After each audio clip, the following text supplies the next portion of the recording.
Hello all, welcome to our roundtable session on education reform. My name is Roland and I manage events and publicity at Educate Ventures Research. The session this morning is driven by the recent joint statement published in January by the Sunday Times and issued to the government by a coalition of MPs, educationalists, entrepreneurs, teachers, leaders, and the statement calls for a 4-point strategy and construction of a special royal commission to address what the authors believe is crucial to education reform. Joining us today, a number of panelists involved in the creation and signing of the statement who would like to speak to its points, and they will introduce themselves in a few minutes. If you would like to read the statement, I will post a link in the chat below throughout the course of the session. And just to let you know that we will also be running a session on the 16th of February organised by our colleagues at Cambridge University Press to explore the publication of our research reports into lessons from COVID-19. And I will post a link to this in the chat as well if you wish to sign up to that in the course of the session. So enough from me. Please welcome Professor Rose Luckin, who will be taking over from now. Thank you, Roland, and thank you everybody for coming along. I'm going to be handing over to Jim Knight, Lord Jim Knight, who's kindly agreed to chair this session. But first, I just want to make a very few brief remarks about the statement and about why we here at Educate Ventures Research believe very strongly that this is a fundamental issue, I would say. And actually, it's quite interesting. We have Seldon here as well. And actually, I don't know if Jim and Anthony remember, but several years ago, we got involved in writing, but we never managed to publish it, a piece about artificial intelligence and its potential for education and its potential for revolutionizing exams. So I believed in it a long time ago. You believed in it a long time ago. And actually now is the moment where we have to move away from this stop and test model to one of continuous formative feedback that means that we don't have to stop learning when assessment starts, but all can progress hand in hand. We have the intelligence, we have the know-how, we could do it. But I think the point for now is that we are in a particular moment of time when there's a much greater appetite for change. And the situation is so serious that we have to take this opportunity to do our best to bring about a much better situation for our young people. And there are three main reasons why I feel so strongly about this and why I feel now is the moment. Firstly, I'm sure you'll all agree, we're doing tremendous disservice to young people because we're not preparing them for the world of work. And we're not preparing them in any kind of an equal way. You know, social mobility continues to decline. A recent poll by the Social Mobility Commission found that only 30% of 18 to 24-year-olds felt that everyone in Britain today had a fair chance to progress. And during the national lockdown, approximately 2.3 million children did no school work at home or less than 1 hour a day during the last lockdown. And I don't know what the stats will be for this lockdown. The school system's hopelessly out of date. And parents are moving away from it. Some local authorities have reported that the number of families choosing to home educate their children has increased by more than 200% last autumn. So firstly, we're doing a disservice to young people. Secondly, we're actually doing a disservice to the economy because we're not preparing the workforce that we'll need for the future. We know that without the furlough scheme, our unemployment figures would be astronomical. We also know that the reason that schemes such as furlough can continue is because interest rates are so low that building up a big government debt is not seen at the moment as a problem. However, things will change. And when the economy is in a position to be turned around, we'll be looking for a skilled workforce to help us move out of recession. And unless we do something about our education system now, the required workforce simply won't be there. We know that we have a huge problem with skills shortages, and it's estimated that by 2024, which is not that far away, there will be a shortfall of 4 million highly skilled workers. So we're in a bad position. And thirdly, and lastly, you'll be pleased to hear so that we can move on to what other people have got to say. I find it amazing that on the one hand, we have a government that prides itself on being third in the world when it comes to artificial intelligence, science, technology, innovation. We've got advances in medical science and AI that mean, for example, that we can run remote COVID wards, i.e. patients in their homes, but they're part of a COVID ward. based on AI augmented instrumentation. We've got a financial services sector, we've got a commercial services sector that's largely driven and transformed by AI. And yet we have an education system whose political leadership languishes in inertia and lives in an innovation vacuum. The result is that as a country, we're increasingly seen as dull, behind the 8 ball, and living in the past. Not only the usual suspects in countries such as Singapore, Hong Kong, the Scandinavian countries, British Columbia are way ahead of us, but other countries, less privileged countries such as Estonia and Uruguay, are leading the way so that their educational transformation will deliver for them a population who will be able not just to cope with the 4th industrial revolution, but to thrive and drive the profitability and prosperity of their countries and societies. So thank you, Jim, for coming along and chairing this session for us. Thank you to all the lovely people in the Zoom room, whom I know are going to introduce themselves and will be far more eloquent, expert, and insightful than my opening remarks. And I look forward to a really great discussion. And thank you to everybody out there in the Zoomiverse for joining us. We really love having you here, and it makes a huge difference to know that people out there are also really worried about the situation. And just to let you know, not only will we have the event that Roland was talking about, hosted by our colleagues at Cambridge University Press on the research that we did last year, but we're also going to be hosting monthly events about the issue we're talking about today, because we are determined that it's not going to fall off the agenda. We're partnering with a range of organizations from Big Change, IPPR, Made by Dyslexia, and others, so that we will have a monthly event in order to keep this issue at the forefront of people's minds, so it doesn't get allowed to languish or get kicked into the long grass once again. So please, please join us. Roland will be sending out information. It'll all be on our website, and join us to keep this really important issue out there and being talked about. Now, over to you, Jim, and thank you. Thank you very much, Rose. And it is a delight to be here and to have so many join us and want to listen to this important conversation. For those that don't know me, I am a recovering politician in the House of Lords. I was once, a very long time ago, the schools minister for 3 years, you know, a whole Nick Gibb lifetime away. And I also do a whole bunch of work around education and technology with companies like TES and a whole bunch of others, but I won't bore you with that. I'm going to ask each of the panel to introduce themselves briefly. It's quite a large panel, and if you go long, then we won't have any chance for any discussion. So sort of Twitter length introductions, please. Starting with you, Corinne.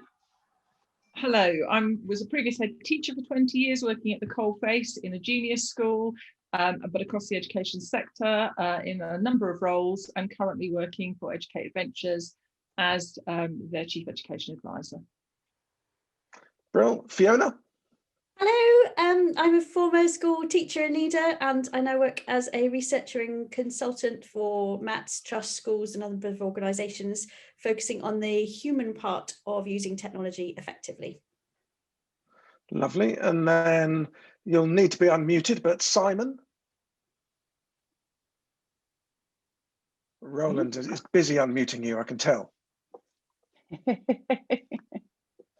I can tell. Whilst I am David. Go. Speak. Okay, David, you introduce yourself then. Well, Simon is still muted, but we'll get to you. David. David Gallagher, I'm Chief Executive at NCFE. We're an educational charity, and we're 172 years old. So we saw education in the first industrial revolution, and worryingly, some of those things have not yet changed. Predominantly awarding and assessment organisation. Thanks, Jim. Thanks, David.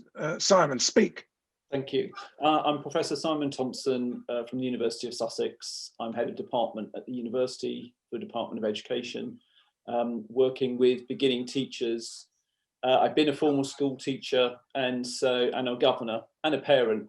And so I see some of the challenges from many, many different perspectives and how it plays out in many different schools across our partnership in Sussex. Thank you. Anthony. I'm recovering as Anthony Seldon, and what really motivates my life, Jim, at the moment is getting action out of this. I fear that COVID will be an excuse for Nick Gibbism and Dominic Cummings and coming back in, that it's all about data, it's all about conservatism. I think we're going to have to work together to make this happen. I think we're going to have to push very, very hard. Thank you. Nick? Hi, morning everyone. I'm Nick Kine. I'm a recovering educational technology entrepreneur, actually, but I now work to advise companies, investors, family offices, and the occasional government all over the world around making both a social impact and a financial return. Very good. And finally, last but not least, Priya. Oh, yes, great. Unmuted. Thank you, Jim. Hi, I'm Priya Lakhani. I've taught for a few years. I'm a social impact entrepreneur, and I'm the founder and chief executive of Century. We've built a platform that's used by schools, colleges, and higher education across the globe. So we're getting lots of insight and lots of quantitative data on how students are learning online, both pre-COVID and during COVID. And I'm very much with Anthony, where I think we've been having this conversation for a very long time, and it would be a real shame if we're having the same conversation in a decade's time. Totally. Good. So thank you for those introductions. I want to start by talking about modernizing examinations. The statement that was published in the Sunday Times, fronted by Anthony Rose and Priya, but also by Robert Halfon, the chair of the Select Committee, and David Davis, a very senior Conservative member of Parliament, included the phrase that urgent change is essential. This starts with the scrapping of GCSEs. And that's something that I and Ken Baker, former, well, Margaret Thatcher's Secretary of State for Education, Estelle Morris, we've all essentially said we should stop the national curriculum at 14, and by implication, I think that means scrapping GCSEs at 16. But Anthony, you have been a head teacher, you've run a university until very recently, you've sort of seen this from both ends of the chain, if you like. Do you think there is still a role for GCSEs? Do you think it's more a question of modernizing them than scrapping them? Where would you go with exams given the magic wand? Jim, I would replace them. They are now getting on for 40 years old, and whereas that is still the world in which some politicians are living in the 1980s, technology, employment, mental health, society, scholarship, scholarly understanding of academic subjects have changed, and of educational learning and pedagogy have changed so fundamentally. I think we need something that is going to challenge and excite our young far more to be really involved using these latest technologies. So I think, Jim, we can do much better, and it isn't even working with social mobility, which, as Rose and others have said, is declining. It isn't stimulating, it's failing up to a third of our young people, which is a total disgrace for the nation, that they're told that they are failures. It's a shocker. It has to be replaced. And you have confidence that the assessment world is ready for some different forms of assessment than sitting people in large sports halls on tiny desks with a paper and pen? Which approximates to nothing in the universe apart from sitting in a sports hall in rows. Never again in your life do you ever need that. There's no cooperation, collaboration, there's no holistic learning, no problem solving, and more. Jim, I think that the technology is fast improving. Priya and others on the panel know much more about this than I do. Fast improving, where we can have a stimulating formative assessment in real time to encourage and motivate very different kinds of learners with different interests and aptitudes and backgrounds. On the radio this morning, there was a 15-year-old traveller talking about how disengaged he was, but massively engaged by the computer games that he's playing. I think that we're already getting there. Uruguay and other countries Rose mentioned are there, but I hand over, Jim, to others who know much more about the specifics of exams and how the AI technology is going to facilitate. Thank you. We'll come on to a lot of talk about AI technology in a bit, but Simon, as our resident academic, where's the academic community in terms of the evidence around all of this? Well, I'd just go back to something that Anthony said first of all, and I think is really important, is that issue of what they're doing in examinations. And I think it's been exposed in the pandemic with the government trying to respond to what we do. If you can't have children in a sports hall, then they can't imagine what the alternative might be. I also reflect on the change that the GCSEs that we currently have are not that old. I mean, the GCSE as an examination has been here for a long time. It's gone through a range of different reforms. And one of the things I'd reflect upon is that the central focus increasingly has been on knowledge, and knowledge above all else, which means that if you can't have someone in an exam hall, then the worry is that you can get that knowledge anywhere else, which is what we all do on a day-to-day basis. If we need some information, we get it immediately.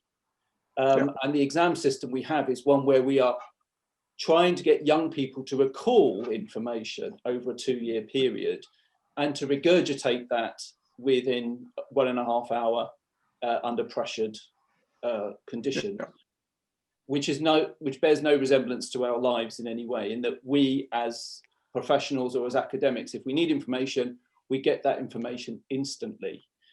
The key thing in terms of testing and working and assessing young people is how they use that knowledge and how they apply that knowledge to real world problems and real world challenges. And that's the thing that's missing in the current examination system. Yeah.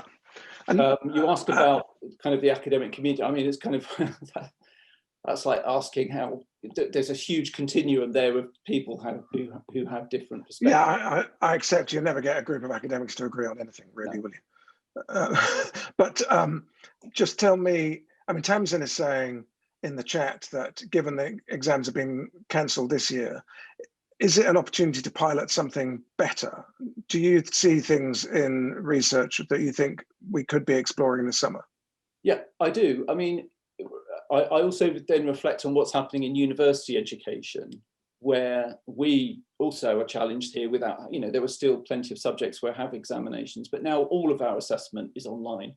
Now, if we had said a year ago, all our assessment would have been online, people would have pushed back on that and said, no, it can't be done. Well, it can be done because we did it last year and we are looking ahead to doing it this year. So alternative ways of assessing that involve individuals interacting with challenges, open book examinations increasing in across many different disciplines, is allowing us to really test students in a way that we hadn't been doing before. Good, thank you. Fiona, I saw you nodding vigorously when Anthony was talking, which implies that you might want to add something to all of this.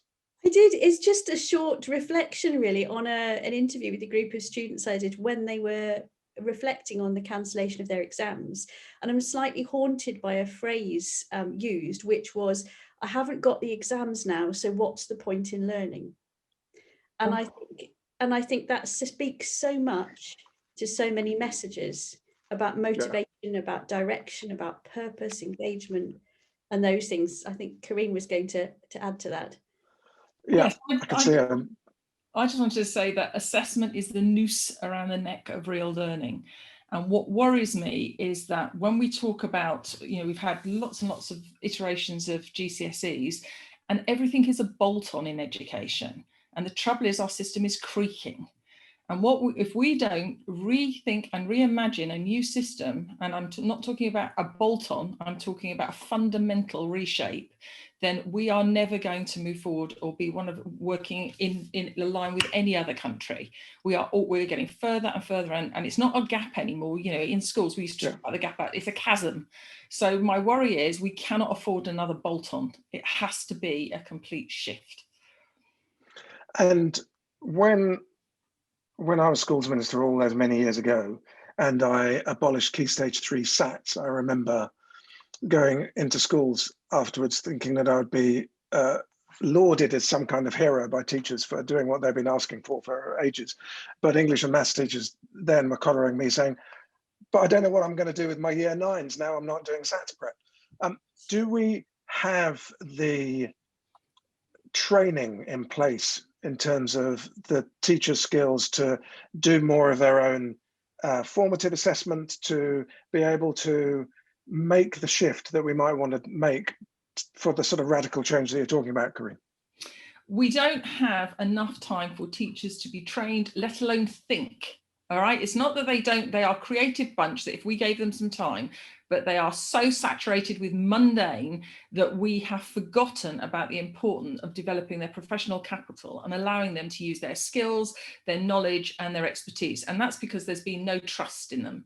I talk with my colleagues in other countries, and there's a level of trust in them. What happens with us is we saturate the system with so many mundane and ritualized tasks to do that what happens is they get frightened. So for me, when I say about the noose around the neck, you think about assessment. So we have this assessment framework which gives us a narrow focus on data, and everything predicates that. Now, if I'm talking about the state system here, so you go to your performance review and your targets are based, your pay is based on whether you reach your target. Your target is based, the head teacher's performance review target is based. Ofsted come in and they say that they're looking at other things, but they're not. We're looking at such a narrow focus. Every mechanism is based on that. It's not that we don't have teachers who don't have the ability, but we don't give teachers the time to think about how we could create a system. But if we want to co-create a system with parents, teachers, children, then we have got to allow them to do that. We've got to have a meaningful discussion and not just keep bolting on things, because that's the problem with this. We bolt on so much, there is no time, and then we don't give teachers the credit that they deserve. And look what they did with this time that they did have. They managed in a nanosecond to become to turn some learning around. I know it's limited. I know that it's exposed the frailties of education in all this, but nevertheless, I think the system would be better if we give them if we allow them to take part in this debate. They just haven't had the time to take part in this debate. Yeah, absolutely. And what teachers have done over the last year has been absolutely heroic. So, I'm with you on all of that. Last thing before I move on, I'll just come to you, David. I guess, my view, as I said, is that we should end the national curriculum at 14.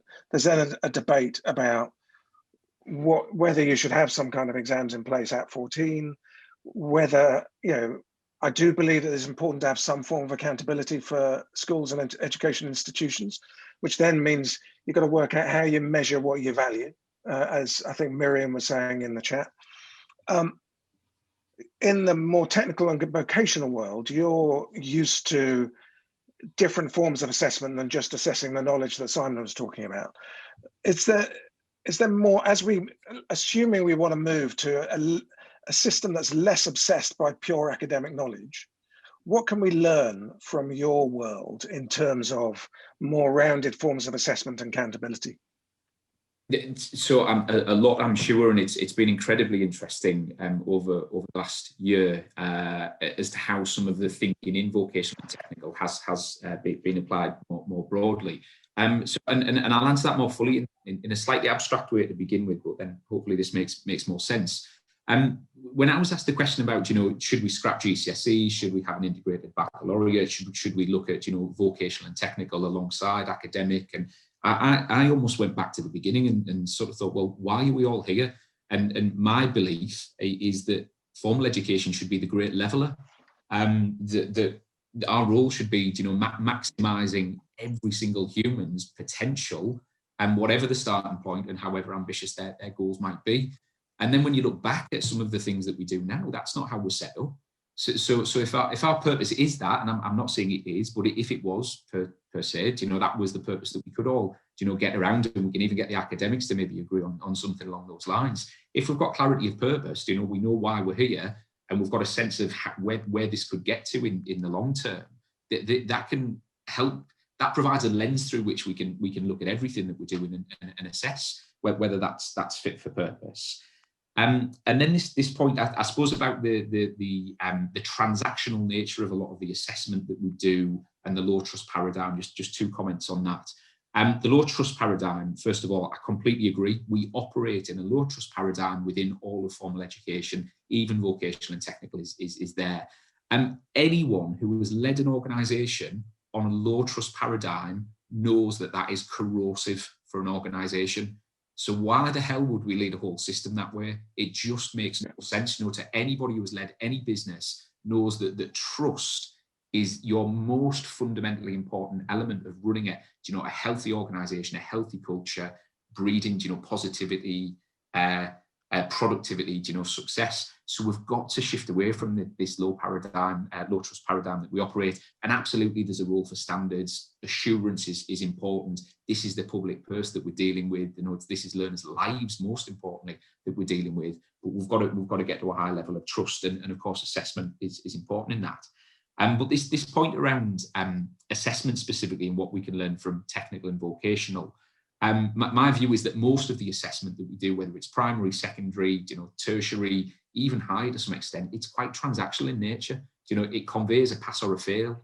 It conveys, you've got a 2-1 or a 2-2. It conveys, you've got a license to practice or not. It's a binary thing quite often. It's quite transactional. But actually, where I draw a parallel is, if anyone's ever done a diagnostic assessment about themselves, we're usually really excited to do it, and we're usually really excited to get the results, because we want to learn about ourselves. And every single assessment we ever take should be an opportunity to get excited about, not what if I fail, but what if I learn. So actually, how do we shift things to be much more transformational in nature, whether that is a micro formative assessment in the moment in a classroom, or a milestone formative assessment, or even a big summative assessment. What have I learned about the progress that I'm making towards my ultimate goal, my ultimate objective? And I know it's really idealistic, but what I do see in technical and vocational quite often is when people achieve a unit, they achieve a qualification, they achieve an endpoint assessment for an apprenticeship, people are excited. And I think that is part of what we can take from vocational and technical. You should have seen the faces lighting up and smiling when you talked about that different sense of assessment that we get out of diagnostic assessments. Priya, you want to come in, and I want to bring you in anyway, because say what you want to say, but also help us move into thinking about personalized learning and how we properly start to move away from a sort of factory model of sorting people by age and rather than stage and so on. Sure, I'll do that. I think, and I'll do that after this point, because I think it's really important to come from a problem-oriented approach. I don't think anyone should retrofit tech into, where they think it will suit. But I think, and the problem that I want to talk about was, on the point of teachers, if you were to overhaul a system and change it dramatically, the change management side of that, and the fact that not everyone's used to such change, you're not necessarily going to get a big round of applause from the entire community of teachers. But if that came with more trust and more freedom, I think actually people would see that. And I have a lot of faith actually in the fact that they have already dealt with such change at the moment, that if this change came quite soon, I do believe that teachers can teach that blend of knowledge and skills from the next academic year. And the reason why I say that is not because I'm just saying this on a whim, but it's based on data. If you look at the GCSEs, you have GCSEs, every subject is broken up with, in the specification, if you Google it, they have AOs, their assessment objectives. And 40%-ish, right, of the GCSEs, if you look at just maths, English and the sciences for now, are mostly the sort of recall, knowledge recall, you know, is this the less than or greater than sign? Have you sort of understood the text? But you can memorize a lot of the answers. So I'm just talking practically on data, right? Just to answer some of the points here. The rest of the GCSE is about deduction, inference, analysing, coming up with examples, right? So that's where you start to blend that sort of more application of the knowledge. And so, you know, we all know that there is a really nice blend between knowledge and skills, right? They're not mutually exclusive, but they already teach those skills. The issue, I think, sort of coming into the point that Rose talked about and others about social mobility and issues, right? Is that if you look at standardized assessments and you put all GCSE grades on a bell curve, the fact that we say a third of you will fail, there are a portion of students in society that will say, well, I only need to get my level 5 to go to college, or I only need my level 5 to go on to the next thing. And that's the problem. So what happens is you look at GCSEs, teachers are capable of teaching all of those skills, right? They are competency based, right? And just in the same way when we do learning and development in corporates, for example, they want competency based assessments, right? They don't do recall because they don't care about that. Then in GCSEs, teachers already teach these skills. But because we standardize, we know that some people only aim to get a certain level, right? So they go for that level 4 or level 5. So what happens here is because we already say we're going to essentially fail a third of students, which is what I think rethinkingassessment.com, if anyone's not seen it, should go on their website and join those roundtables as well. And this is what they talk about. Then this is where you get that issue where students only aspire to do so much. And this is why GCSEs are so poor in the way that they're framed for today. I'm not saying they didn't fit a certain purpose previously, but I do fundamentally believe that actually there is the capability in the sector to be able to move to whatever we think would be right, which would be you know, we'd need all thought leaders from all sectors and all areas to be able to contribute to that, because I think on this call it's great, but there are a lot of like-minded people, and actually what we need to do is hear the contrarians, right? We need to hear why what we're saying might not work, but people have to come at this from an evidence-based approach. I think that this is the, you know, bringing politics into it, it's just not helpful. So that's what I wanted to say from everything that I'd heard, because I do fundamentally believe that they can teach that based on the fact that they already do. If you look at the assessment objectives that are already in the curriculum.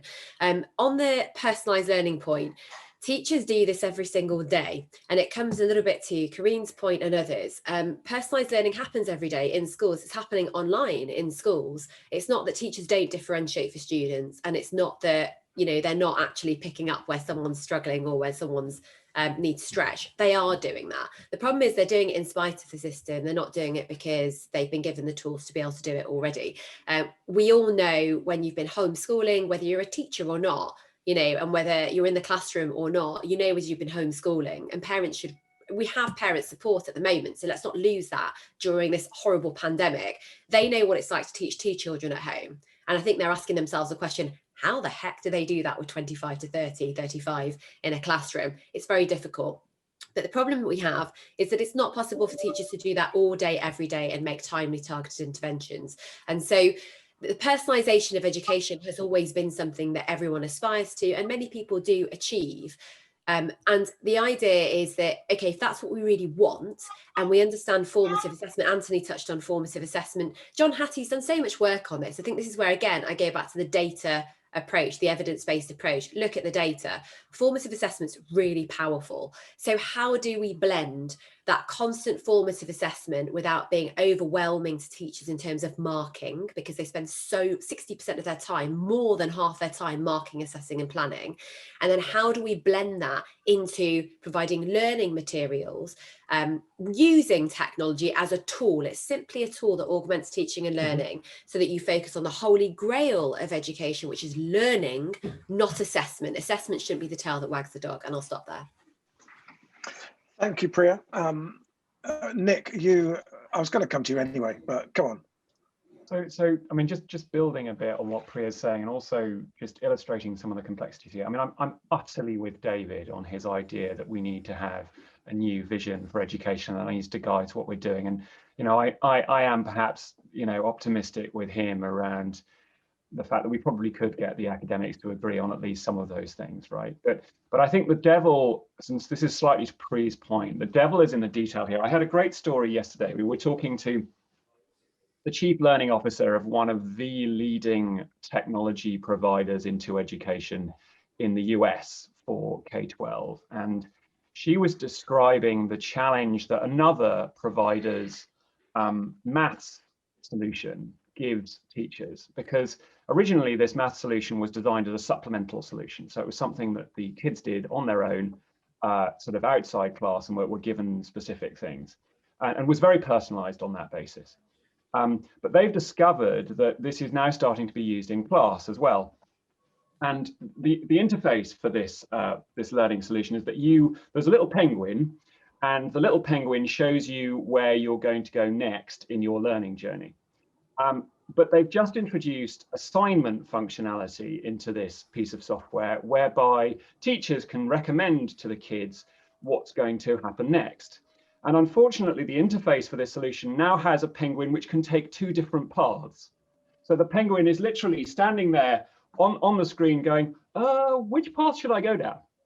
And that for me was like this perfect picture of some of the really practical challenges that we've got to deal with in terms of making this pedagogy happen. And we've got to really tell those stories, not about the penguin wondering where it's going to go, but about how we solve some of those problems in terms of really articulating in a clear but also hopeful, understandable and practically executable way for teachers all over the place. How some of these things can happen. And it's really, really hard to, I mean, this is Pre's point about change management, right? The big issue here is about change management and how we take people, you know, to sound a bit Californian, how we take people on the journey towards this place. And I think that is the really challenging issue around so much of this.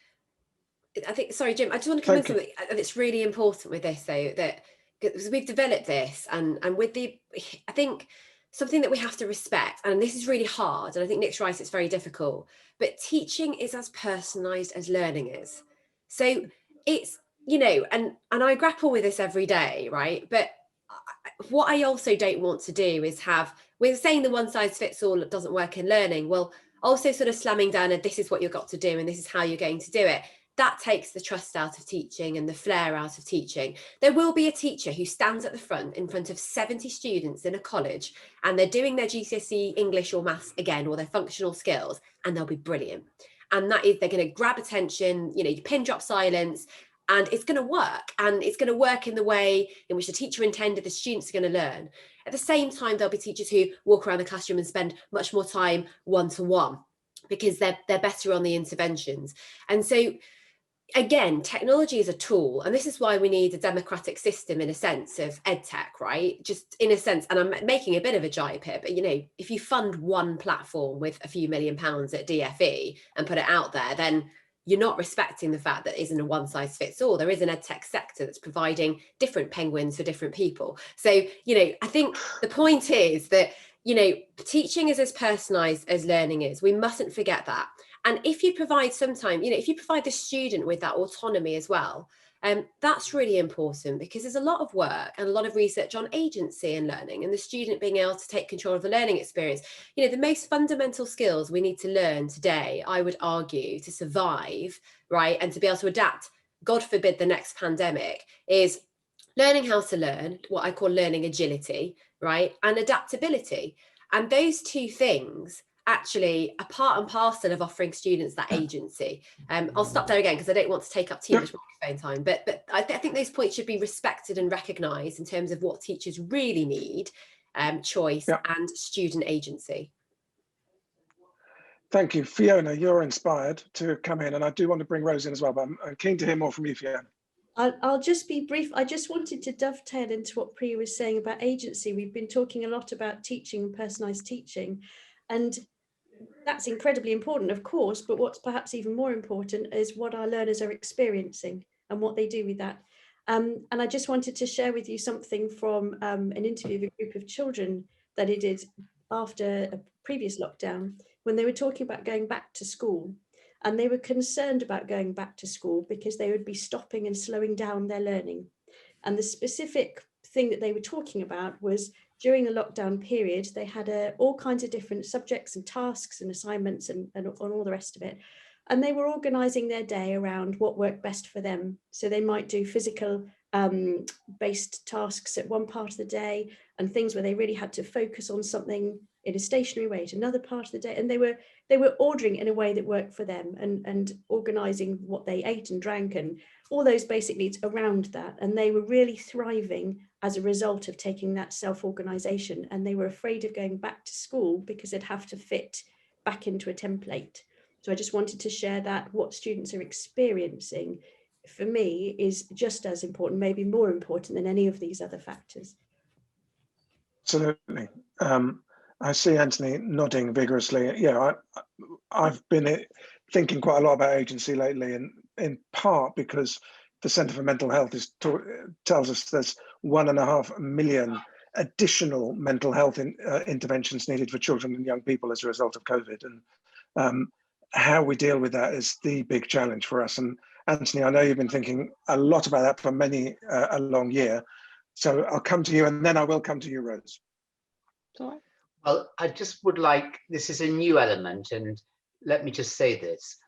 Government doesn't get positive psychology and positive mental health, which is about building the capacity. They see the numbers, tragically, of mentally unwell teachers and students rising, and they think the solution is more counsellors, more therapists. It actually is embedding the skills of well-being, the building of efficacy, agency, which is why I was nodding to Fiona, in young people. At the moment, the system strips out agency from young people.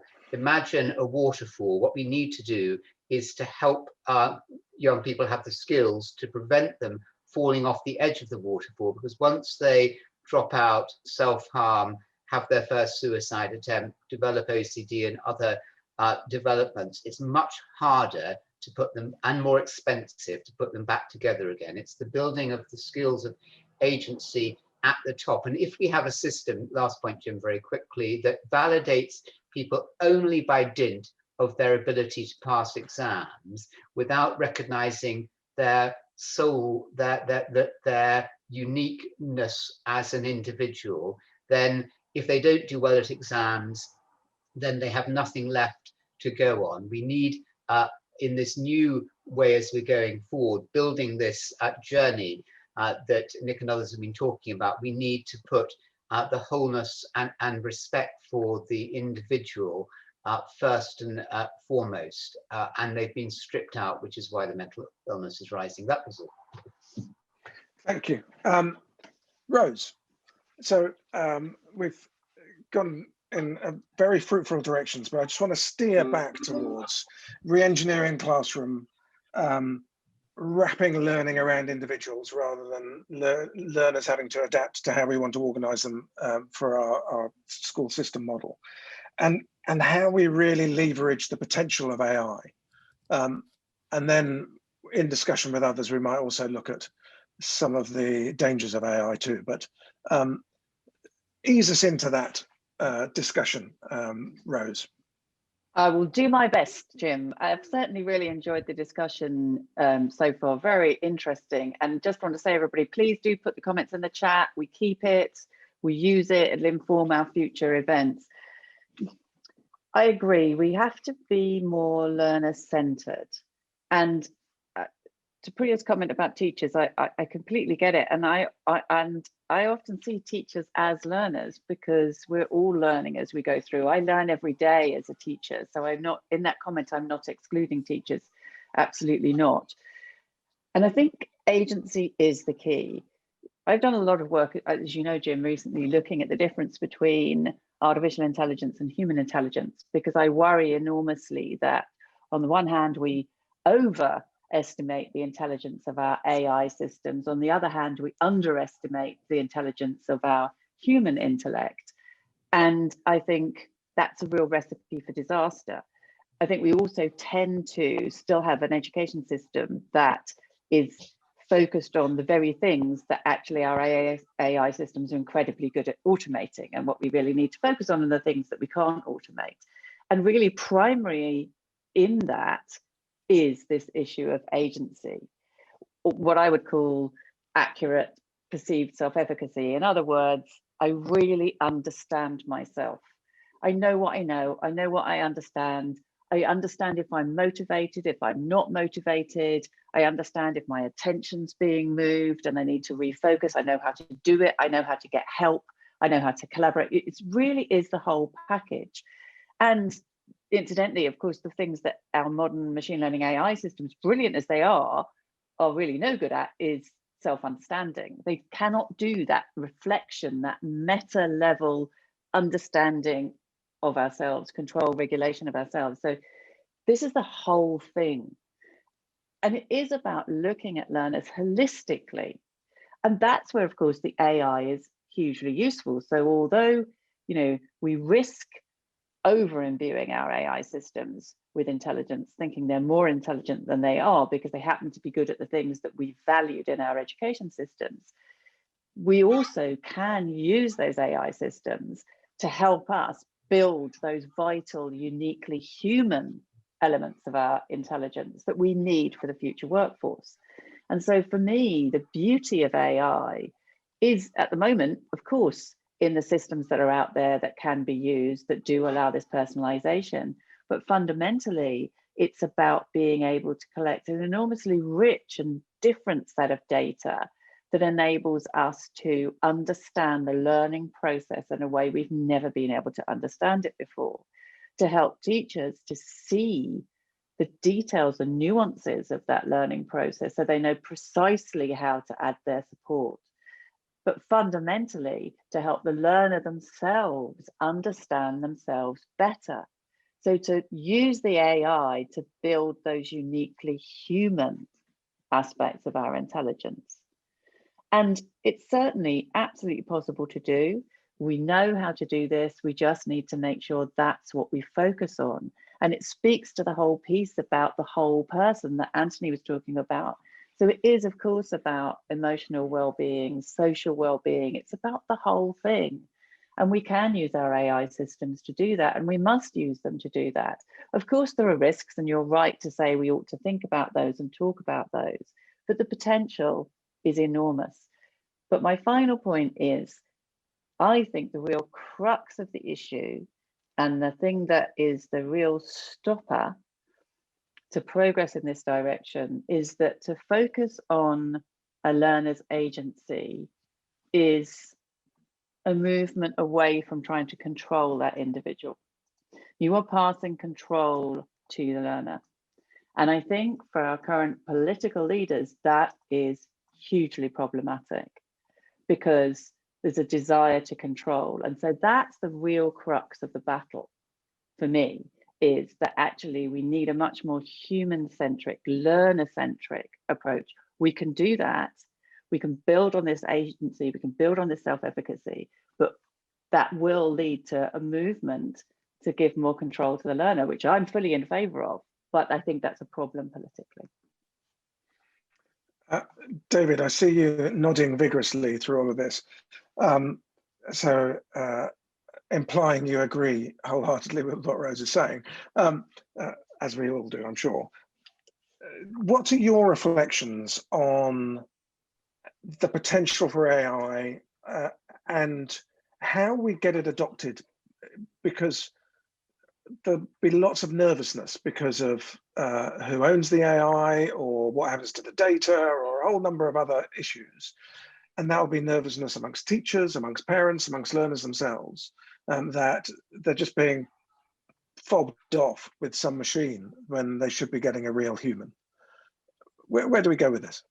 Okay, so there's three points that I'll make really quickly that'll build to that response, hopefully, Jim. So I asked a very small group of leaders in the tertiary education system very recently, and it's partly why I was smiling. Forget everything you know And now imagine your role is to create, an output of learners through your institutions, through your programs, that creates the highest possible levels of self-efficacy, self-awareness, self-confidence, and then maybe some technical skills, because there could be a value as well. What would that look like? It was a small room, but every jaw dropped, because I think what the sentiment was essentially is we change everything. We would do it completely differently.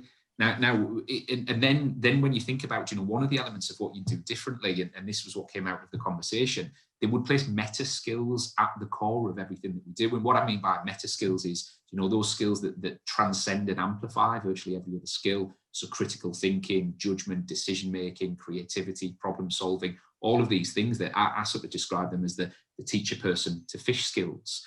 And why wouldn't you want to teach people to fish for life, really, in terms of life and career and what have you? And then that plays into, the role of technology, the role of AI. And I've had a long-held belief, and this is through thousands of hours of conversations with educators, that the science and compliance of education gets in the way of the sort of the art and soul.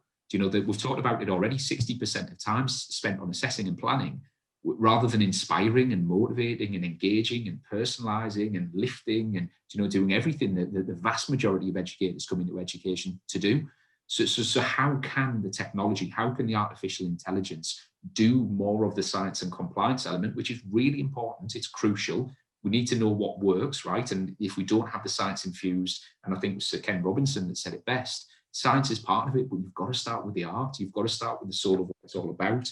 And I do think that is part of how we win hearts and minds, as to this isn't a should we, shouldn't we? This is a we have to do this, otherwise we will fall behind. For our next generation, as an economy, we are already falling behind. It's not a choice. So we've just got to figure out how we get people on board with that. So that's it for me. There's just one last point I want to make. It's a tiny point. We teach a lot of knowledge.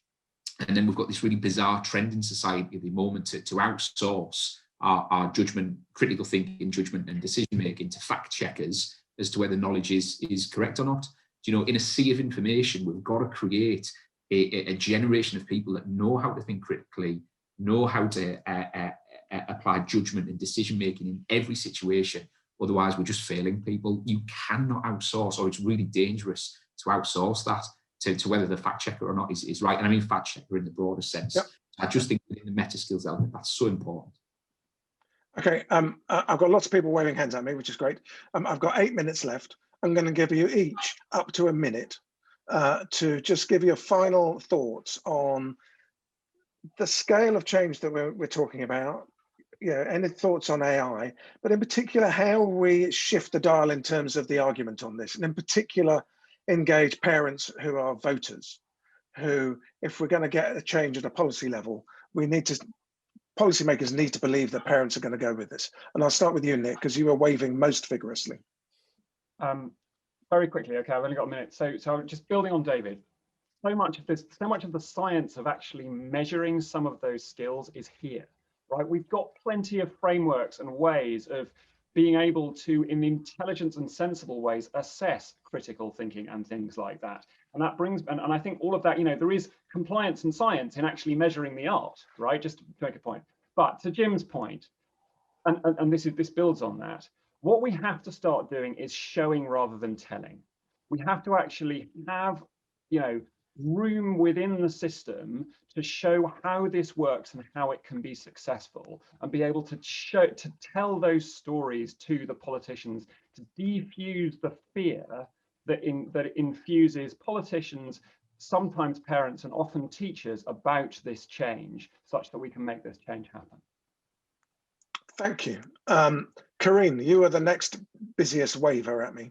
Okay, I just wanted to dovetail into something everybody was saying and pick up on something Priya said. The time is now, because we've got parents who are our partners, and we don't give parents enough of a voice, and they can see the different, we've seen the differing the frailties. So let's mobilize our parents, strengthen that communication, and not accept we're passive consumers of technologies. We're not active enough in finding out with evidence-based what it can do for us, but it's there. So the thing that I wanted to say is that one of the biggest missing elements for me on the front line is that everything we do in education is one and done. The value of work is only ever realised with struggle and being able to have more than one go at it. We've got a whole set of technologies here that can help us to understand how we think, how we learn, and to do the assessment and the science behind it, and free up some of these mechanistic approaches we've had so that our students, our young people, can find the value of work, enjoy it, and end up with some digital passport that showcases their talents, their expertise, as well as their exams. That's the beauty of this. And parents often tell us, when I speak to parents, one of the big things I have is, but you haven't recognised this about my child or recognised that about my child. So let's start working in partnership and collaborating more, and not just being passive consumers, but understanding. Simon. Thanks very much. My point, I think I'd emphasise, is it's not either or. It's not artificial intelligence or return to what we've had in the past. It's identifying what could be offered by those different features. And I think go back to that we're talking about what the role of the teacher here is. I think schools, I think parents, I think the whole country is realizing that teachers are more than now providing a transmission model of knowledge. They're there to help and support young people. And where that's been most effective in that home learning is where there's been that connection. So there's a place for that for the teacher that's much more than about the transmission of knowledge. And the one thing we haven't mentioned, which I thought was on the agenda, was this idea of having a much broader education than we currently have, where you are not just academic. You also have a vocational side to you. You also have a practical side to you. You also have an emotional side. That whole range of different ways in which we can encourage young people, and not necessarily assess them, but help them learn in that way. So that would be my kind of remembering we could have that broader curriculum. I'd love to explore broader whole education, maybe next time, and possibly with some young people on the panel too. Fiona. I don't know that at this point I'm going to add further to what Simon, Karine and Nick have just said. I think I'm nodding along vigorously because I agree so much with the points being made. Maybe we need some head shakers as well next time, just to sort of muck it all up a bit. Thank you, Fiona. Priya. Thanks, Jim. So I've been listening to everything, and I know we have so many roundtables and conversations, and we all say, what does education look like? And then we go around and people think of buildings and, you know, the village and everything. Actually, what I'd like to do, and I think this is a challenge to Educate and Rose Luckin and Roland Wells, who's, by the way, thank you, Roland, who's in the background organising everybody, including the 77 participants. What I'd really like to do in the next month, if you're up for it, Educate, is I think we need to focus on not just what education should look like. I think we should all focus as an entire nation on doing the right thing. And how we focus on doing the right thing, because that's what voters also care about, right, is to have a similar type group, but with breakouts, right? And where you have a big old whiteboard type, you know, mural board or whatever. And we should actually stereotype and generalize and literally draw out what children might look like. And with a child, we give them an example, like this is a demographic, this is in terms of ethnicity, this is income, this is single parent, dual parent, whatever. And we should look at what we think, we should literally picture what we think will cover the range of children from early years to young adults. Then breakout rooms with the children and young adults involved in the conversation. So invite some schools to participate. Should actually mind map, what does this child need? What do they need? Because when you're thinking about building technology, whether it's AI or anything else, we do what's called design thinking. And we think, what's the value we can create for the individual? What's the problem we're trying to solve? And I think education needs to go through that again, rather than thinking about how we think about things. So, and if we can then mind map that, there'll be Venn diagrams where there'll be these children all need the same things, in which case that can be provided in a school. But any extra things when we're looking at mental health and where actually there might be more resources needed, whatever it is, then the education system needs to be able to provide that. So it's a bit of a challenge, maybe in about 4 weeks' time, but I'd really like to have a session like that. And then I'd like to invite DFE members, because they'd all be engaged. They're parents, right? They've been to school themselves. And I think that's how we start the conversation again. Do the right thing for everyone in this country. Thank you, Priya. We've got to be really quick now. Anthony? Jim, a great session. I've been really moved by listening to everybody and feeling the force and clarity of what you're all saying and doing. More on. Thank you, everybody. Thank you. I'll hand over to Rose and in doing so sign out. I've really enjoyed the discussions, given me lots to think about, and I'm speaking at a conference notionally in the Northeast from Lewisham this afternoon. It's given me lots of content, which is very helpful. So thank you very much. I look forward to the next one. Back to you, Rose. Thank you, Jim. Thank you, everybody. That was great. Really good discussion. Great to have all those comments coming in. Yeah, we will try and do the right thing, Priya. I love your idea. I also think in future events, we need to have more children, we need to have more parents, and we need to have people who disagree with us. Because I think you're absolutely right. We need to get some of that grit in the oyster, as you might say, to get that going. But thank you. And thank you, Roland, as ever, our King MC. Thanks, everybody. Have a great day. Thanks, everybody. Bye. Thank you. Bye-bye. Brilliant. We'll Brilliant. be setting this up on our YouTube as well. So if you've all subscribed to the newsletter, you'll get a notification about that, and it'll be on Twitter as well. So it'll find you somehow.